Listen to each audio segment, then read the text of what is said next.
Waalaikumsalam. Saya Lucy dari Mapel Prakarya, Pak. Prakarya. Tentang pelajaran prakarya yang sekarang ini di kurikulum Merdeka jadi mata pelajaran Mulok. Mata lokal. Nah, di sini saya merasa masih ini dengan seni budaya ya, Pak ya. Itu pembagiannya bagaimana, Pak? Ibu udah konsul dengan seksi kurikulum atau kasih kurikulum? Kepala sekolah sudah. Oh, udah. Jadi jawabannya seperti apa? Nah, ini pembagiannya karena di sini untuk seni budaya udah 3 guru Ya, dan terus? semuanya ASN. Nah, terus? Sedangkan saya berdiri sendiri nih. Oh gitu. Terus ibu ngasih materi apa? Prakaryanya? Kemarin sudah ada pembagian kelas 7.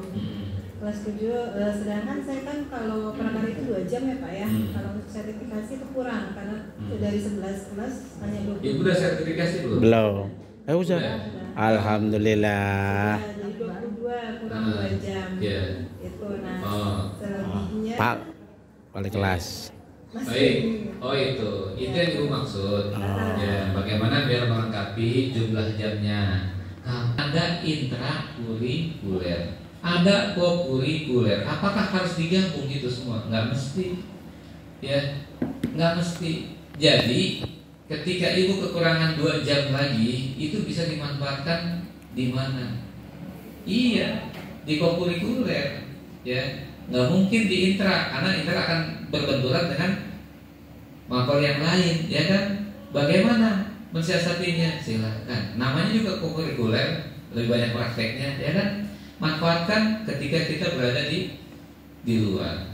Nah, di luar kelas maksudnya gitu ya, di luar kelas. Jadi terserah mau di kapan aja. Yang penting diakui oleh sekolah.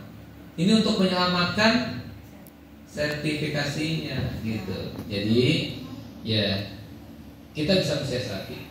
Mapel PAI 3 jam ya. Kan tadi 30%-nya harus kokurikuler. Boleh 2 jam di kelas, silakan 1 jamnya diatur aja gitu.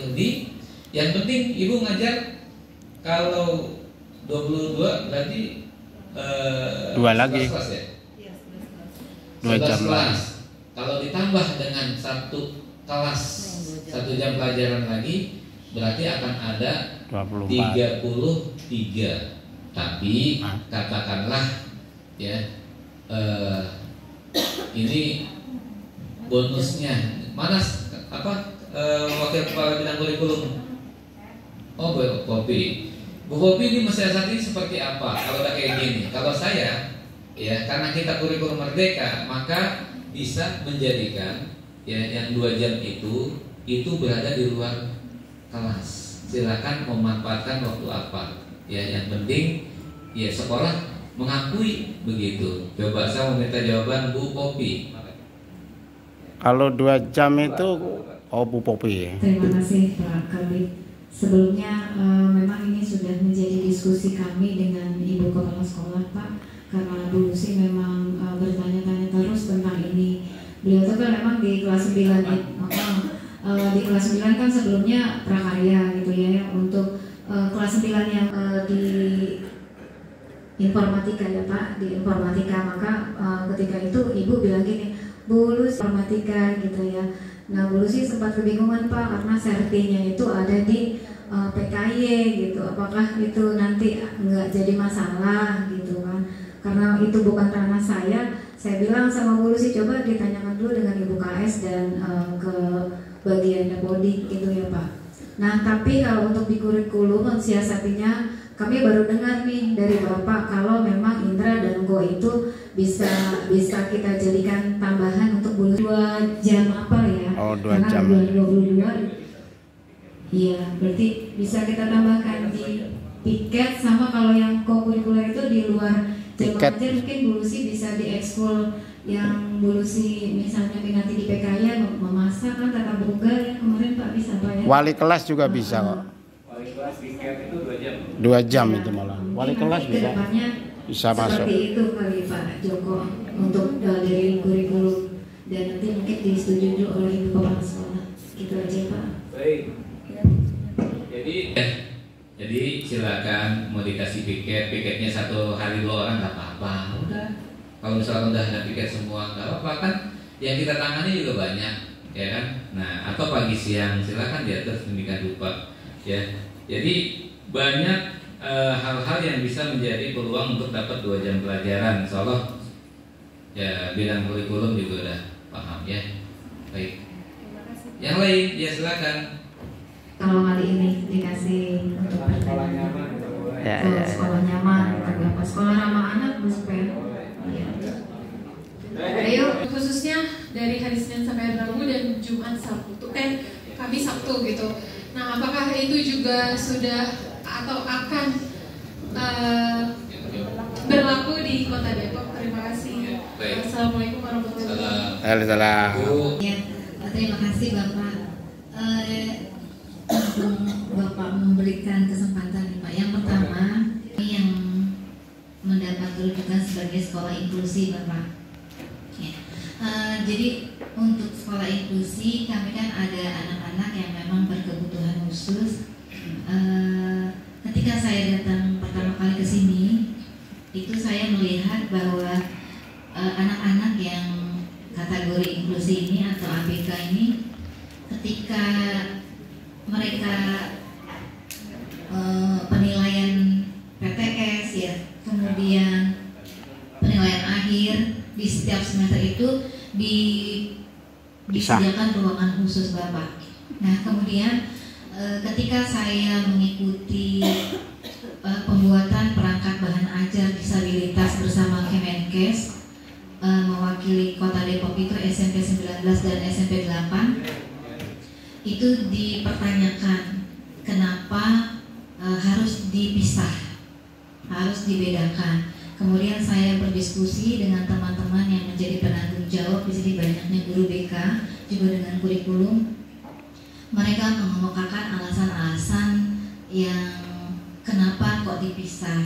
Nah, untuk tahun ajaran baru ini Bapak, saya ingin sekali tidak memberlakukan itu, bahwa mereka itu biarkan saja untuk mengikuti ujian di akhir semester itu bersama dengan teman-teman yang lain, dengan pertimbangan bahwa kita harus bisa menerima mereka apa adanya, karena mereka adalah orang-orang yang sebenarnya anak-anak yang sebenarnya unik dengan dirinya, dan kita harus bisa mensiasati bagaimana mereka bisa berbaur bersama dengan teman-teman yang lainnya.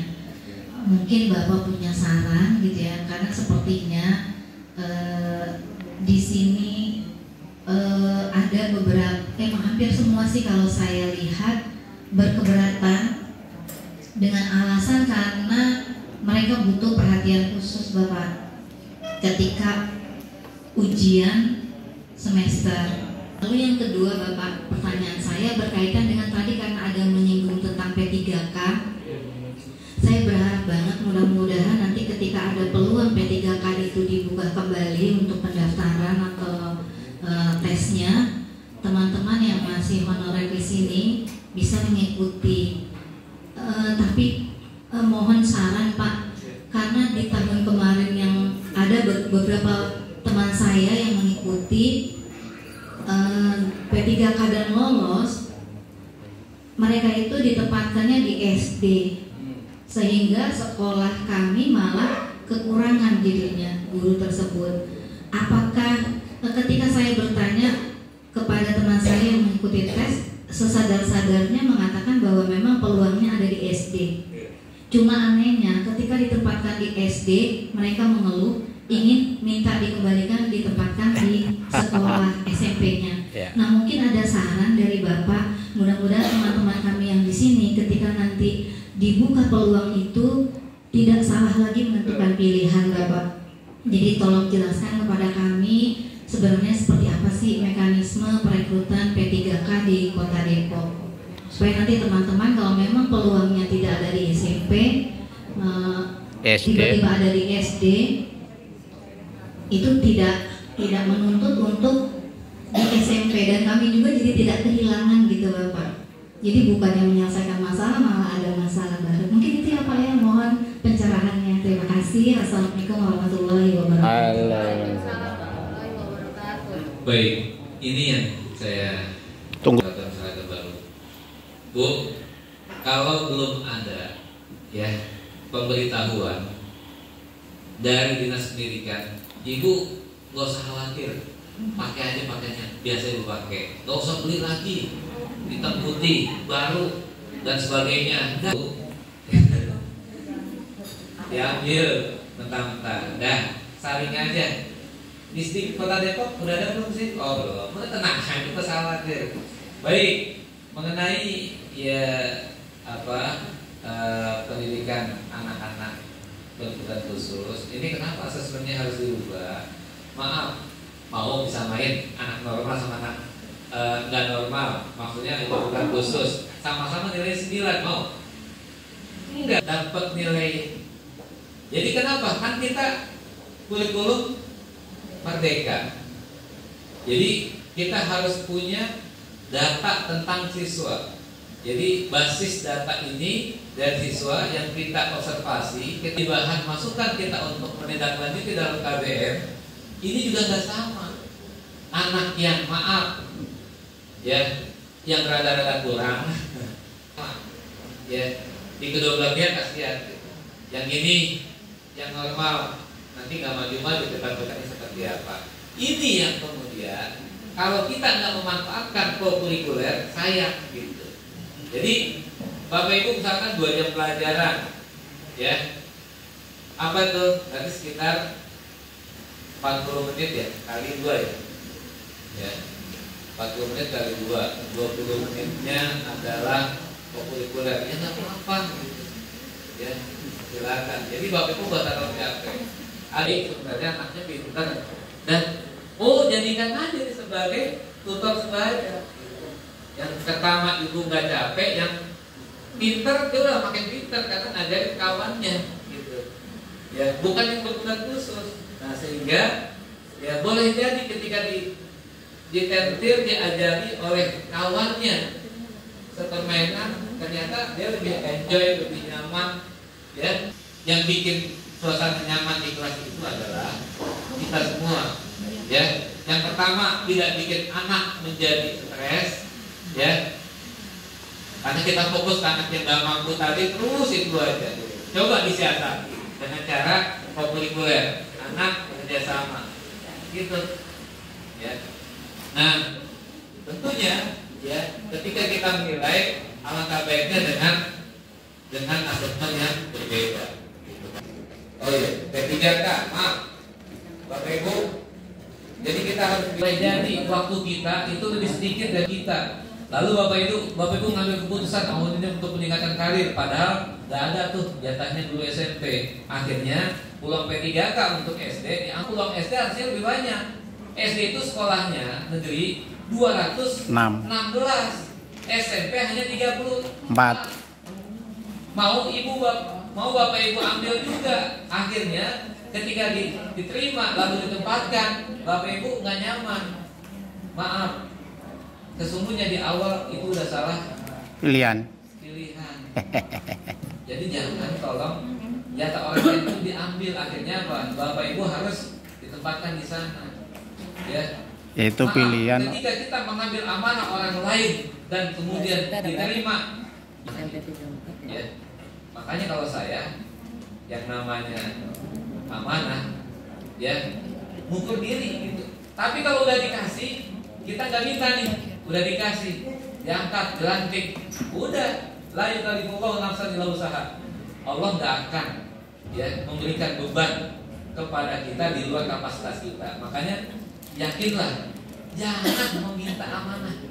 Tapi ketika kita nggak minta lalu dikasih, sesungguhnya Allah memang sudah siapkan itu. Ketika kita mampu menjalani profesi kita dengan baik, ya, bahkan kita lebihkan tanggung jawab kita, yakinlah Bapak Ibu akan naik derajatnya. Makanya tolong disikapi dengan baik. Jadi nggak mesti semua yang namanya, kecuali Bapak Ibu udah bertekad, udah saya nggak apa-apa, saya melamar jadi guru SD, mudah-mudahan P3K dapatlah Bapak Ibu. Ya udah, berarti harus dia apa?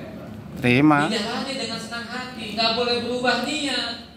Kalau berubah niat, sama aja Bapak Ibu memotong peluang orang lain, lalu Bapak Ibu ambil, tapi Bapak Ibu tidak mengambilnya secara sepenuh hati. Maaf, ya kita orang Islam, kita diminta untuk, nah, maaf nih kalau yang ngambil tadi orang Islam gitu ya. Saya ingin punya semua agama juga sama.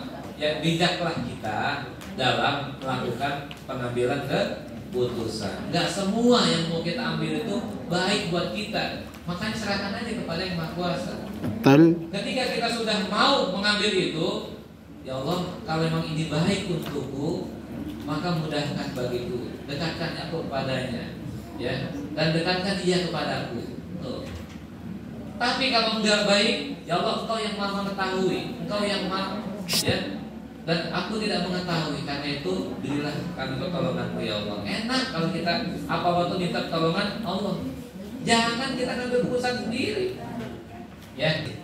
Terima kasih. Assalamualaikum warahmatullahi wabarakatuh. Ya.